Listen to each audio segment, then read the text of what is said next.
recipient of a Canadian Food Innovation Network Innovation Booster Grant. Could you please introduce yourself, tell us who you are, your company, your position, and perhaps how long you've been with your company? Sure. So my name is Howie Honeyman. I'm the CEO of Forward Water Technologies. I've been with the company since it was established at Green Center Canada, an accelerator for green and sustainable technologies, since about 2015. And we've led the company through both technology development, early commercialization, which is where we are, and I'll get into a little bit about what we do in a second. And now we're advancing the technology into the food and beverage space. So we're really excited to utilize this CFIN grant, and it's been really enabling. Great, thank you. Yeah, why don't you tell us a little bit more about kind of what your company does, where your focus is, and then specifically what's the project that you're using the CFIN funding for? What are some of the goals and objectives of that project? Yeah, so it's been a really interesting journey, sort of, especially looking back at the CFIN funding.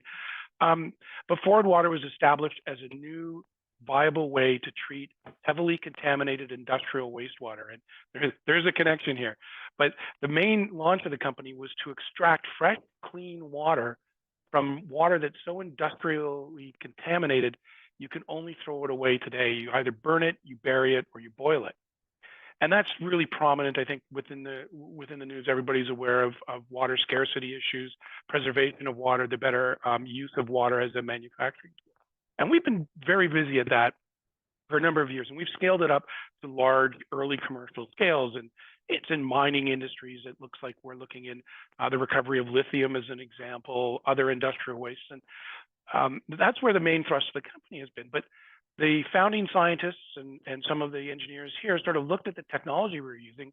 We said, well, if we're extracting water from a stream, we're actually concentrating that stream as well. Is there any benefit to doing that? And they sort of scratched their heads and said, you know, this might be really interesting in the food and beverage industry. And so we're coming at it from a very, different perspective. And we realized, wow, because we do this extraction process using a membrane, which is a special skin that separates the contaminated water or the feed stream from pulling the water across to the other side of the membrane, we don't apply any heat. And when we thought about how that would apply to food and beverage, both concentrating the food and beverage products, but not applying any heat, we realized we would save energy, thereby making it a lower expensive process instead of heating it up and boiling it.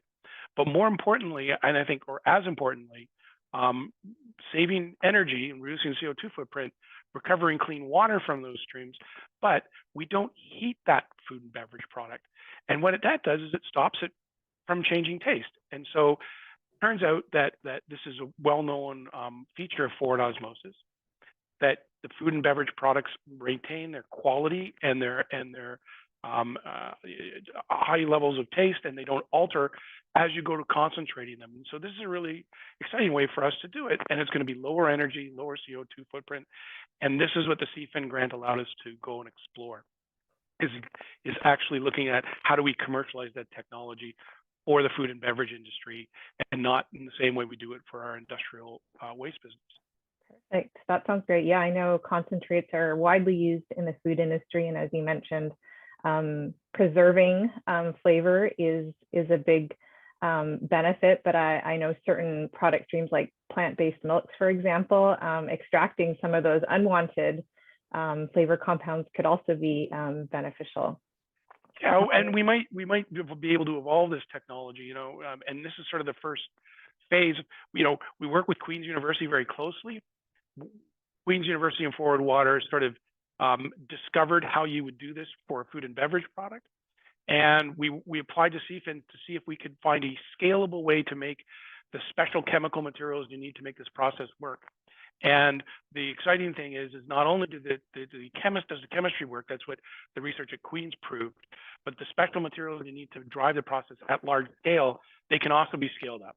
So that's what CFIN's allowing us to do. So we're actually proving out the commercialization pathway under this grant. So, I mean, and you're absolutely right. I mean, this is the way to get, fresh squeezed orange juice at the convenience and price point of concentrated orange juice, right? So we're really excited by that. Syrups and flavors and extracts, and there's a whole host of things that require or see the benefits from extraction or from concentration, and from that non-thermal concentration we can do, they're even better. So we're really keen on driving this forward. Awesome. So it sounds like you've kind of got the base technology figured out and you're in that kind of commercialization or scale up phase. Can you tell me what milestones you've hit within your project over the past year? Yeah, absolutely. So the first one is we use the funding to go to a third party group that scales these types of special materials up, and we ask them to do two things. One, can you make this at a kilogram scale?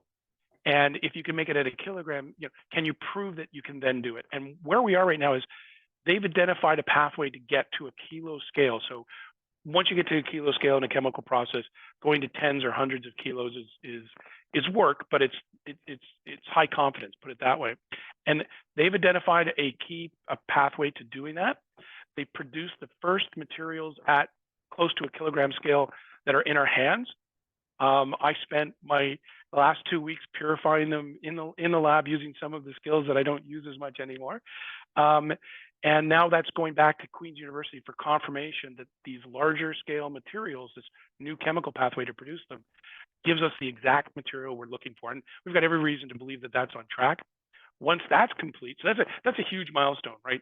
That you can scale this material in a commercial environment to the large volumes you would need to commercialize. Once we complete that, we're going to go back to the third-party manufacturer and actually get them to make us 10 kilograms of this material. Once we get the 10 kilograms, well, then it's from my perspective, it's a rocket ship in terms of development. We just have to use the standard processing steps that we know how to do from our days of handling industrial water to use this material to create that extraction process using a specialized membrane. But the fun thing is we know all this works because we've done the small scale experiments, and there's very high confidence in taking this type of process into large scale. That said, all the end users are going to want to see it happen at, call it a gallon or multiple liter scale. So that's what we're off to do next after we get this next step completed. Amazing. So what do you have planned then for the next 12 months? I imagine once you've produced more of your material, are you planning to work with industry? Do you have any partners lined up that are interested in doing some pilots or trials? What do you have planned for the next 12 months? Well, that's exactly what we would like to do is scale this up so we have it on a what we call a reasonable engineering scale.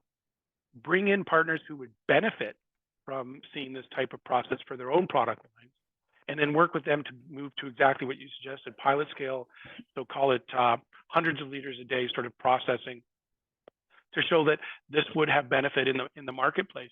And to do that, we're looking at groups like CFIN to provide advice. We're looking at partnering with academic institutions like the University of Guelph. We've had some early discussions where they have a whole knowledge base that we can tap into, and then move it into call it the industrial opportunities where real users would get to take a look at this and partner with us, right? So that's the pathway. Some of the things that my industrial company will have to take a look at is how do we fund it, and we're looking at some ways to do that, but it's exciting days, and we think we're going to be at an engineering scale demonstrating this in dairy products, as you pointed out, juice products, and we're highly hopeful that we'll be able to do it with tree sap and produce some good Canadian maple syrup without having to heat it up. Yeah. So many applications. That's wonderful. Yeah. Great. Well, do you have anything else to add? No, nothing in particular to add, but if there's questions that your audience has or and wants to reach out and get in touch with us, we'd be more than happy to have any first discussions with them on what the technology is doing. So please feel free to reach out to forwardwater.com. Great. Well, thank you so much. This has been really informative, and yeah, we hope to continue to support you on your innovation any way that we can. Excellent. Appreciate it very much.